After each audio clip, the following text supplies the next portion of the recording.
Hello, everybody, and welcome to Against the Ropes once again with the monster himself, Uly Diaz. Claudia Trejos in the building too. How's that for a treat? That's amazing. I promised and I delivered. That's right, you did.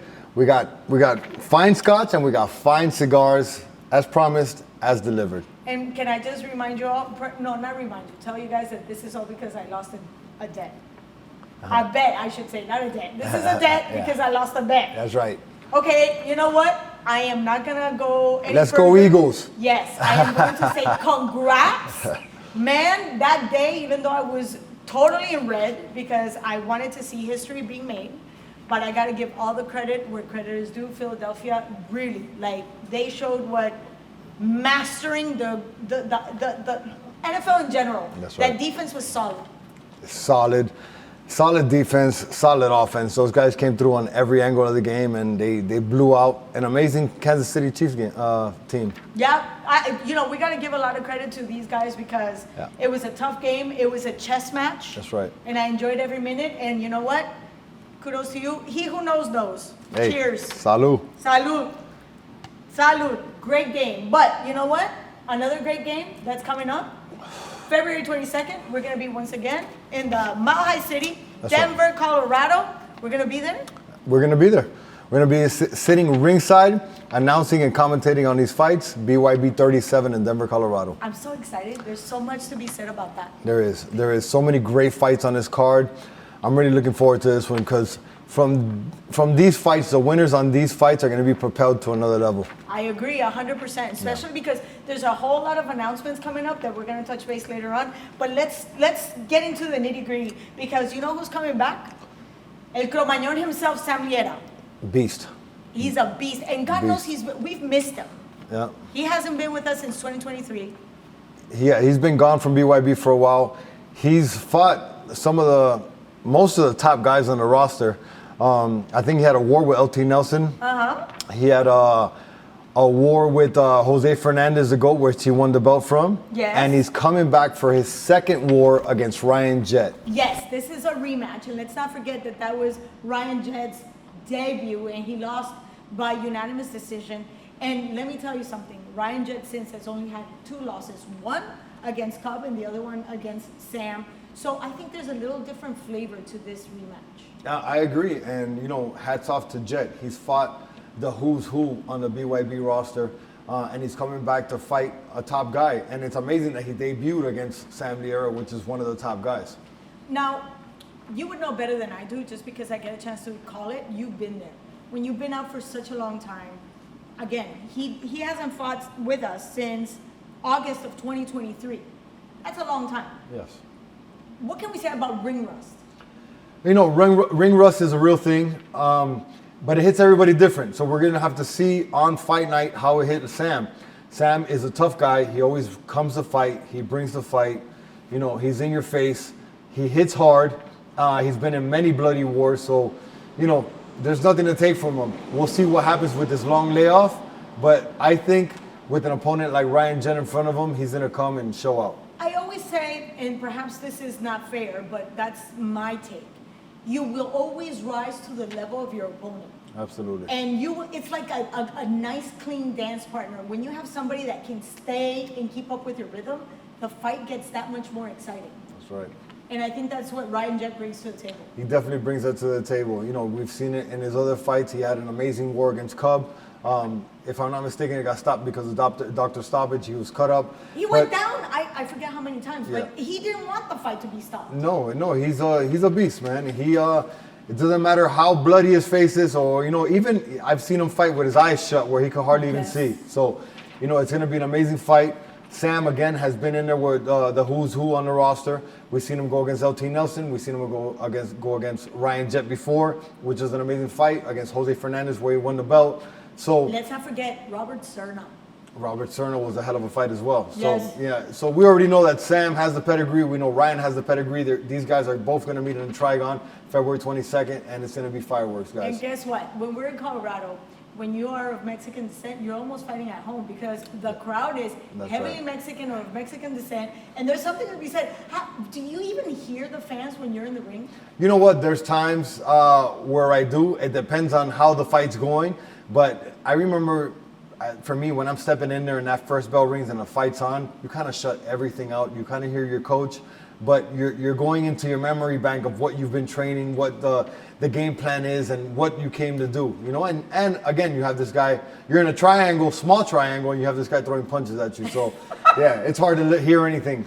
Which leads me again, for those that have yet to see the Trigon, the mighty Trigon, it's such a small space. I mean, you get a good idea of what happens. This is the cage, the equivalent of a Trigon, but in cage style. I mean, it's 60 degrees. How in the hell do you get out of there? You There's don't. no side stepping. No, and you don't get out of there. You know, you get stuck in a corner. You better have your footwork, you know, up to date to get out of those corners. And with that being said, another thing that I love about Ryan is his footwork. A lot of people just think it's about throwing hands, but the man knows how to walk the ring. He knows how to get out of those very complicated situations. We do have ropes in the Trigon, not like the case that we have here. When you're on the ropes and somebody's coming at you and sidestepping is so difficult, you have to just punch your way out. That's right. But Ryan has great feet. He's great on his feet, great dancer. He knows how to use the Trigon well. He's been in there many times. So, again, guys, don't miss this fight. Sam Liera versus Ryan Jett. Calling it right now. Might be fight of the night. I think so. I have that gut feeling. Yeah. But let's not forget who's next. Carlos Guerra, papa. Carlitos Guerra, el Diamante. Diamante is tough. He's a diamond in the rough. There is no rough on Carlos. Yeah. He's highly sharp and diagonal. That's right. And he's coming to put on a show too. He's going up against AZ Batar. You know him. Yeah. I don't know much about him. I don't know much about him either. I know, he's coming to fight. And he better be ready against Carlos Guerra. The one thing I love about Carlos Guerra, let's not forget this is a gentleman that would set up 2 and 3 fights back to back.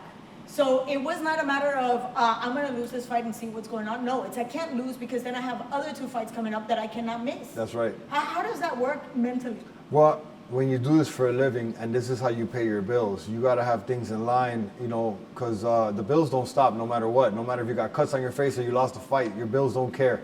So you got to have these things lined up in order to know what what to expect in the future. So guys like him are dangerous. They fight because they need to put food on the table, and that's a dangerous guy to fight.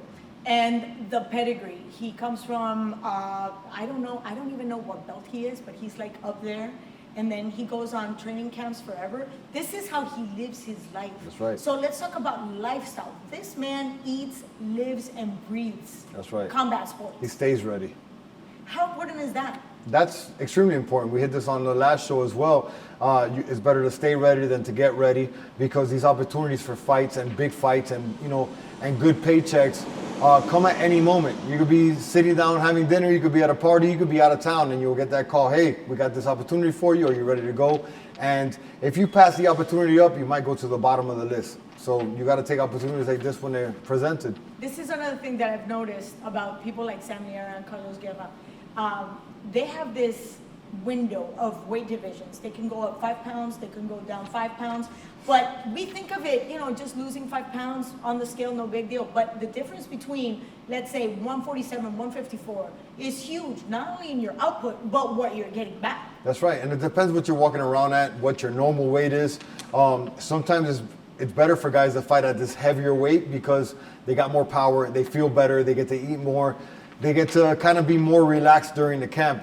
Other camps where you have to lose a lot of weight kind of puts a lot of stress. There's a lot of stress in losing weight and making weight for the fight. So, but these guys are tough, man. These guys fight at any weight. They'll fight anybody. So, these are their weight classes, and they're coming in to, put on a show. And I'm gonna quick shout out to our matchmaker, Mel Valenzuela. Mel's the man. He's amazing. And the one thing he knows about these type of fighters is exactly what you said. No matter what weight division, no matter who they're facing, they just want to be out there. They just want to show off their skills and be entertaining. A lot of fighters have forgotten it's about being entertainment. Absolutely. And the thing with BYB, and shout out to Mel. Mel's one of the best matchmakers I've ever, encountered. He always puts on great fights. There is no A side, there is no B side. There's a red corner and a blue corner, but both these guys are matched very evenly, and these fights could go either way. Well, what's next in the roster? Because I know it's a stacked fight. Obviously, somebody that you know very well. Very well. He's my Robert stablemate. Duran Jr., your stablemate. You've trained with him. Many times. And needless to say, his pedigree, personal pedigree. I mean, can you really just have that in your DNA? I mean, if you're into fighting at all, you know who his father is, Robert Duran, which is a legend, not only in boxing, but just in the fight world itself, in combat sports. Robert Duran Jr. takes after his father, got great feet, he's got great hands, he's fast as can be. You know, he's facing Joshua Sykes, another guy I've seen fight a couple times. Seen him. Very tough guy, he comes in ready to fight. Again, it's hard to call this one, you know, but Robert, you know, again, he's a stablemate. I've trained with him many times. I've sparred with him many times. And I tell you that since he's made the transition from boxing to bare knuckle boxing, he comes hungry. He's ready to fight. This will be his third fight for BYB, and I think he's ready to make a statement. But Uly, now this is a personal question that obviously only people that are close to him would know. When you carry such weight in a last name, in a legacy like Duran, will that also transcend the sport? You know, going from boxing, everybody knows Robert Duran Jr., Robert Duran. Will that transcend into bare knuckle? I think it will for Robert Duran Jr. just because he's trying to make his own name. He knows the weight he carries with his dad's name on him. He puts on his own show. He always comes to fight. He's one of the toughest guys ever to step in the ring, to Trigon, anywhere he comes to fight. And I think he stepped into BYB, into bare knuckle, to make his own name. He knows his dad has a legacy in boxing. He wants to show everybody that he's going to make his own name in bare knuckle. And when you have such deep roots into boxing, because that's basically his root sport. Let's be clear here. Even though we think they're similar, there's a lot of differences between one and the other. Absolutely. And that transition is not always easy. He has done a very flawless transition, but the higher he gets into level of opponents, will that fact that he's such a clean boxer, would that become a little complicated, especially when he's facing somebody like Sykes, who's not as technically sound? It's like dancing with somebody who's not up to par. Like, the footwork is not totally there. He's a little, like, slick and crafty. It could, in my book, as a commentator, that could make the fight complicated. Well, we saw in Robert's last fight, he kind of picked up the pace a little late in the fight. He ended up losing the fight because by the time he picked up the pace, it was a little too late. But what we also saw in Robert in his first and second fight is that he gets dropped, he gets hurt, he gets right back up and continues the fight. And it looks to me like he gets better as the fight goes on. He's one of those, yes, that the deeper waters he's in, the better he swims. He's a great white. You know who reminds me of? Good old Tito Trinidad. Yeah. He would go down the first 3 rounds. That's and right. Ooh, except Bernard Hopkins. That's right. We're not going to talk about that. No, but some guys are like that, where they don't know they're in a fight until they get hit. And once they get hit, they're in a fight. You got to be careful. Oh, the lady. Yes. For those who didn't understand, because I had the cigar in my mouth, the ladies. The ladies. We have Lailane and Peralta, Elena Peralta. Helen Peralta obviously is coming with a perfect record. 3 wins, 2 of them by way of knockout. She's Dominican, but she's trained most of her life in Brazil. So she's into heavy Brazilian Jiu-Jitsu. Again, another transition that caught my attention because you and I know footwork, stance, completely different. Yet it has worked for her like a charm. Well, we know that Helen was on the Tough House, the Ultimate Fighter for UFC. She has a background in martial arts, combat sports. I've seen her fight many times. I think she's, as tough as can be. She's fought one of the best pound for pound, one of the GOATs in women, and Christina Ferreira. She beat Christina. So Lailane better come with some fire. I know this is a rematch for them as well. So there must be some undercurrent here of some bad blood, some undercurrent that they're gonna both bring to the table. Helen is out of Iowa. I know that right now in Iowa, you probably got snow up to your eyebrows, so there's nothing to do but train. And both ladies. That first fight, that was almost a year ago to the day. Really? Last time they fought was in February 10th, 2024. Wow. So they've had a year to season. That's right. And to, I would say, allow that bad blood to brew. Right, and kind of study each other and see where one went wrong, where the other, what went right. And Helen's last fight, she beat Medina for the title. So right now she's holding the title. There's going to be a big fight, a rematch for a belt. And let's not forget who Monica Medina was. That was the first time we had a solid trilogy between two ladies. Yep. And Patty took the best part of that trilogy. But what we learned about Monica Medina was grit. Yeah. That grit, you don't teach it, you don't learn it. Either you have it or you don't. And you don't find out that you have it until you're in that position. How deep is going to have Helen Peralta going to dig in order to face somebody like Lailane, who's another slick fighter? Well, there's only one way to find out on February 22nd. Under those lights in the Trigon, we're going to have to find out. Just a tad. What does she need to do to take this win? Because the first one ended no contest. It was a controversial no contest just because the fight had to end before we could actually judge it, whatever. And because of rules and regulations, there was no score. But now, like you said, they've had other fights. They've had the opportunity to test their skills in bare knuckle, which is a completely different animal. But now there's a lot more than just a win. Absolutely. And again, Helen is holding the belt. If she fought like she fought last time against Medina, which she got a quick win, if I'm not mistaken, it was either the first or second round, decisive. She came in, she was tough, she was aggressive. She, put her hands on Medina, ended up winning the belt. If she comes in to fight like that against Mota, I see her being victorious. Yeah, you were right. It ended up in the second round. And I just want to go real quick. I'm sorry, I just got into your shot, but that's okay. When we talk about Lailane, she's only had one fight, but let's talk about her pedigree. This is a woman that has a long history in the sport.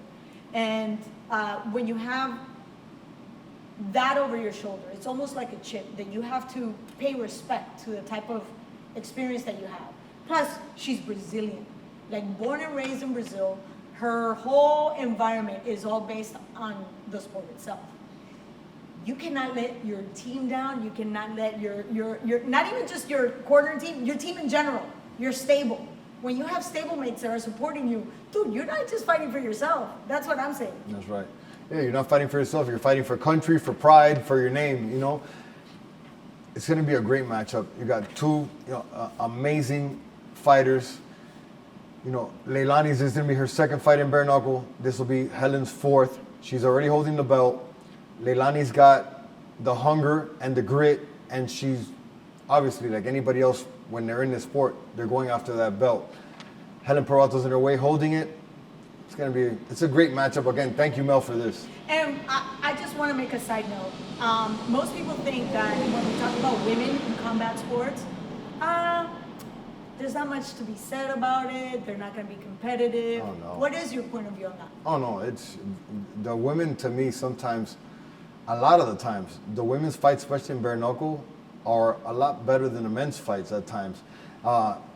If you'd be surprised to see that these women will be bloody, bumped up, cut, everything, and they keep going and going and going when a lot of guys would have quit. These women keep, bite down on their mouthpiece, put their chin down, put their hands up, and keep grinding till the last bell rings. You know what? I am just going to add to that because I remember I come from the OG when I had a chance to see women in combat sports starting. Right. Back in the day when Lucia Riker, remember, Layla Ali, Christy Martin, and technically they were not the best. And I have to add, there was not much competition. Now, any division will go deep. Perhaps not the, heavyweight or light heavyweights. We don't have that many women in those divisions, right. But we have women in those divisions now, which shows me that there's a lot more to grow in women's combat sports than men. And that's why they're so much hungrier. And they're willing to just go out there and prove themselves worthy of a title. Where sometimes, no disrespect, but men, they've already been there. They already know what it is. So it's like, okay, this is what I do. Women have to prove themselves twice. That's right. Not just because they have the skills, but because they belong. Right. You're absolutely right. And I think this is the ladies are going to have the big moment that night. They're the co-main event for a huge, fight night. And I think that's where they're going to be able to shine. I'm looking forward to see what Patty says when she walks in because she's going to be one of our guests. Yeah. Because again, anybody that takes a win in this card is looking forward to title opportunities. Yeah. And I'm just, the book is just starting to be written. And That's I'm right. so excited to see all these names writing themselves into the history books of bare knuckle. As am I. I can't wait for February 22nd, guys. Make sure you tune in. Okay. let's get down to the main dish. Let's do it. La pièce de résistance. I love this kid, Henry Gigliotti. The reason I like him is because that kid is throwing punches and he has a smile on his face all the time, even if he's getting punched. Yeah, he's talking, all the way through the fight. He's talking to his opponent. What I like about Harry is he's great on his feet. He has great movement. He's one of the guys who knows how to get out of those corners very easily. He uses the trigon very well. He has great boxing skills. Knows how to use his distance. He's a tall, long guy. He knows how to use his distance. Jon Barnard, I know for many years, he's a great fighter as well. Has fought every combat sport. He's a great boxer too. His size, he's smaller than Harry. So 5'6" against 5'10". That's a big difference. It's a big difference, and I'm sure Harry's reaches are quite longer as well. He's gonna have to, find out how to get inside on Harry and use, his boxing skills to get in on him and, try to find out where to land. And when we're talking about seasoning, I mean, Henry has been in boxing, was born into boxing, he's been raised in boxing. I mean, his grandfather, his father, his whole family's involved. Whereas Jon, for those that don't know Barnard, I'm going to just throw a little nugget right here. He's an IT technician. Yes. I mean, the man can tear apart any type of system, computer, you name it. And he decided to do that, put his dream on a shelf because he wanted to provide for his family. Right. Once that was settled, he moved to Hawaii where he wanted to live. And that's when he said, okay, I took care of my family. It's my turn. No, he came from Hawaii. He lives in North Carolina. Oh, now he lives in, you're right. Yeah. He came from Hawaii. He's in North Carolina. He's an IT guy. Very well spoken, very soft spoken, very smart dude. And like you said, he put his fight career on hold for a minute. He got his IT career underway. Now he put that on hold. Well, actually, he still does it, and now he's training. And he's been doing amazing in the Trigon. He's 4-0 in the Trigon. He's going for his belt against Harry Gigliotti. His last fight against Harold McQueen was a tough one where he got dropped, got up through adversity, and ended up beating McQueen. You know what? You just said something very important. I'm going to revert back to Tyson's favorite sentence, everybody has a plan until they get punched in the face. That's right. Well, Barnard had a plan, got up, and executed to his best because Harold McQueen is no joke. This is a born and raised fighter, inside and out of any fighting surface. Right. He's a fighter since he was young, adversities in life. So this man, I love Harold McQueen. He brings this anger.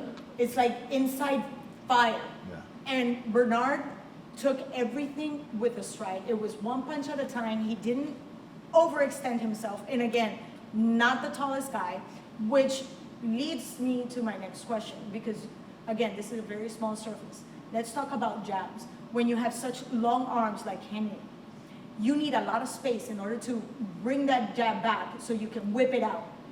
How is that gonna be a factor in such a small surface like the Trigon against somebody who's so small and so compact like Barnard? When it comes to bare knuckle, the jab is huge.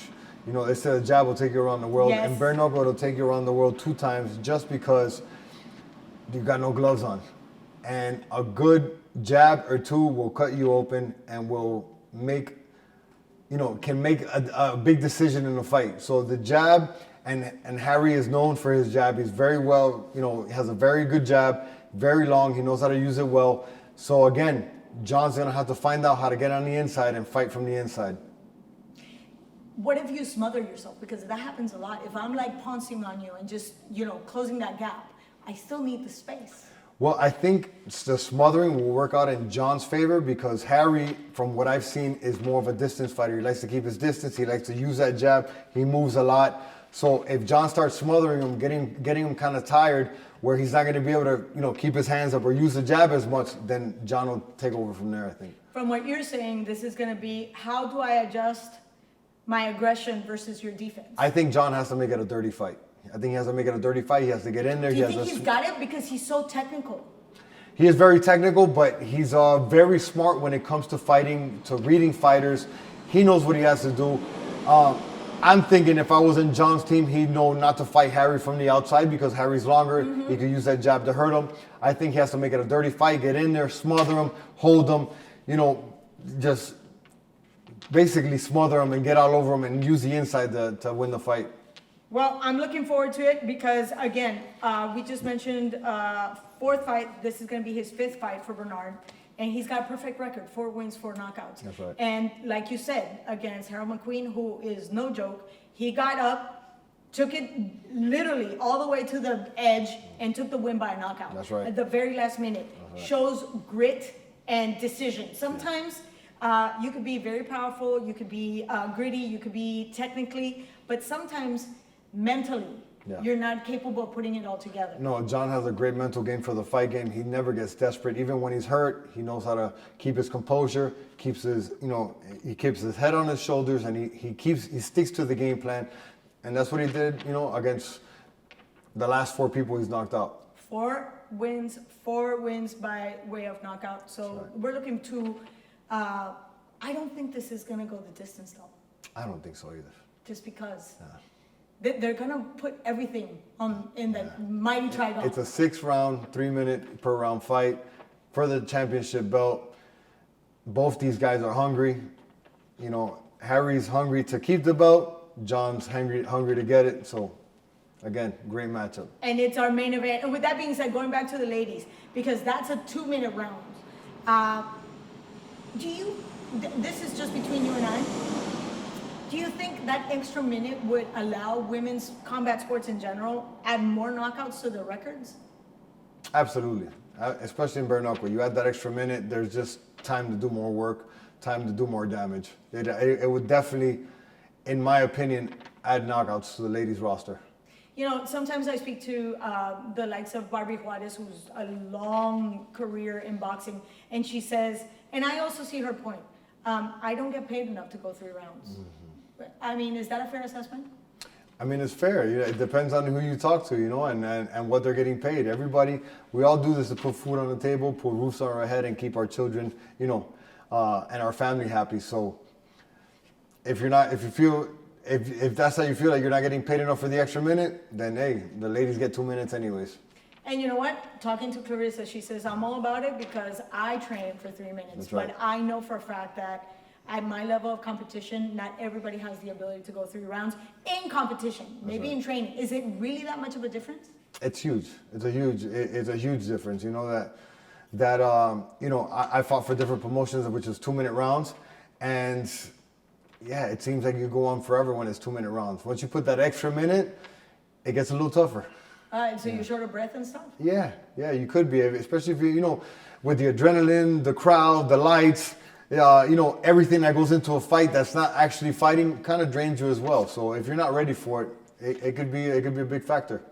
I remember one time somebody said to me they had access to the little clock, and it was like, I guess they felt like they were getting a beat down, and then all of a sudden they turned to the monitor and said, I still have another 45 seconds. Yeah. You'll see during the fights, you'll see fighters look up at the clock. Like, oh my God, this thing. It's like I've been going on for 2.5 minutes and I still have another 30 minutes to go. Exactly. Yeah, it's tough.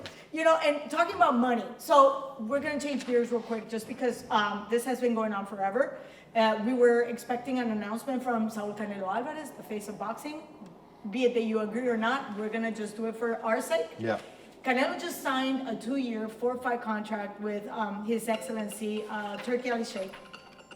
Actually with Riyadh season. He's going to fight Skoll in May and then hopefully plans for September against Bob Crawford. Is Canelo in that position? Do you agree that he can walk away from what Jake Paul says was a contract that was already signed and then move on to another fight? So when it comes to that, I think Canelo could do whatever he wants when it comes to boxing. I think he's put himself and he's fought himself into a position that he has the major word when it comes to these things. Now, a fight with him and Jake Paul, I think every eye in the world would be on that fight. So who's not to say that in the future it won't happen? I know it's supposed to happen now, coming up in May. As everybody sees in social media, there's some controversy going on there. He's fighting Skoll now, which is a Cuban guy fighting out of Germany. So that's going to be a hell of a fight. Skoll is 23-0. I'm a huge Canelo fan, but he's getting older in his career. These guys are up and comers. And, hopefully everything goes well in this May fight, so he can make it to the to the Bud Crawford fight. Which is the fight we all want to watch. That's the fight I'm looking forward to. I'm a big Bud Crawford fan. I think he's a scientist in the ring. And again, I'm a huge Canelo fan, but when it comes to that fight, I think Bud has more tools in his box to come out with the win. Well, we talk about intangibles maybe because of the hunger and the opportunities that were not easily given to him due to the fact that he was fighting in a division. The one thing that I am going to compare this to was back when we had Floyd Mayweather and Manny Pacquiao. We could never decide who was better than whom, or if we're going to talk about soccer, who's better, Messi or Ronaldo or Cristiano. Why? Because they were both playing and participating in the same era. Right. Bud Crawford being, like you said, a scientist, a master at the skill. And Canelo has an uncanny ability of making most of his opponents look pedestrian. That's right. I don't think he can do that to Bud. Bud's too skillful. And Bud and Canelo have had amazing careers. I just think Bud hasn't had the shine on him like Canelo has and the opportunities that Canelo has. And I think this is his great opportunity, his grand opportunity to show the world that he is the pound-for-pound GOAT.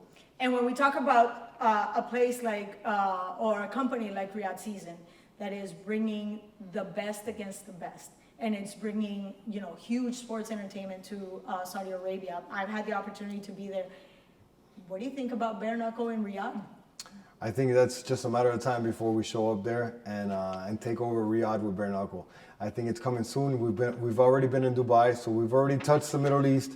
I think bare knuckle, especially BYB, is the fastest growing sport. It's doing so well. It's doing so great that it's just a matter of time before we get a call from the Prince over there to tell us to come over there and fight in Riyadh. And we're waiting for that phone call from His Excellency Turkish Sheikh. We're waiting. Patiently. Turk, you got my number. So now you got it. And by the way, we have a huge announcement. Yeah, we do. Guess what? We're going to welcome all the viewership from Vice. Vice. Huge. Vice is a huge channel, been around a long time. They picked us up, and we're going to be able to showcase bare knuckle on the Vice network. So big shout out to Vice, big shout out to BYB joining and collaborating with Vice to bring bare knuckle to a bigger demographic, to a bigger view. And it's awesome. That's where I see our opportunity to go to Saudi Arabia growing, because now we're going to be in more people's eyes, on more people's radars. And I think, it's going to be, we're going to get to the point where Saudi has no choice and no other way to look but to say, you know what, we want you guys to come over and put on a show. There you go, from your lips to God's ears. Amen. Because He's got an ability to just make things happen. That's right. So we're going to make it happen. Mr. Make It Happen here. Yes, I'm going to change your name. So we're done. All we have to do is invite you to join us. Don't forget, February 22nd, all the way from Mile High City in Denver. That's right. Uly the Monster Diaz and Claudia Trejos we're going to be there, and join us because it's going to be very exciting. That's right. Come take a look at Contra las Cuerdas live and Against the Ropes live. We appreciate you guys always tuning in. Catch us next week. Thank you. Till then, bye.